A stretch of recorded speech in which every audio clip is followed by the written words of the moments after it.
In this video, I'll show you how to deploy Strapi on AWS so you can host your Strapi API on a scalable cloud server. So whether you're a beginner or an experienced developer, this guide will walk you through the key steps. So while I can show you some steps in here due to restrictions here in Strapi, listen carefully as I explain each step. So first of all, choose an AWS service. So AWS offer a multiple options for hosting Strapi.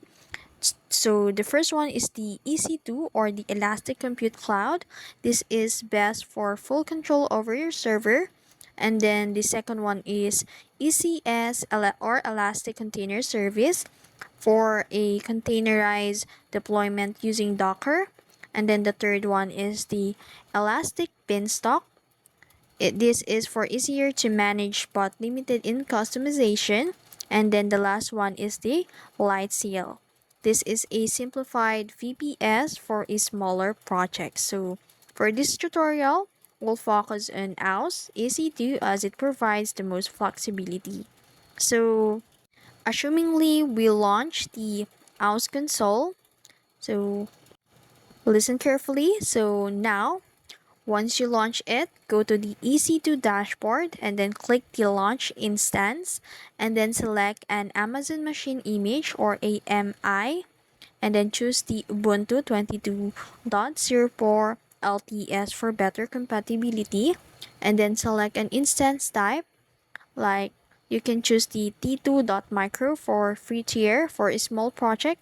You can also choose the T3 medium or higher for productions. And then after that, configure security groups and allow ports to 2. And then click launch and download the .pem key for SSH access.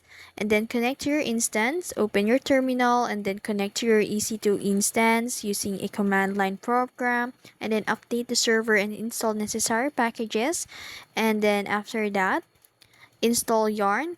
This is recommended for Strapi and create a new Strapi project and then run Strapi, and your Strapi instance should now be running on the localhost 1337. And then to set up database, you can use PostgreSQL or MySQL. And that's it. That's how you deploy Strapi in AWS EC2. You can also apply it to the other services. And that's it. That's how to deploy Strapi and else. I hope this video helped. If you found this video helpful, don't forget to like, share, and subscribe to the YouTube channel.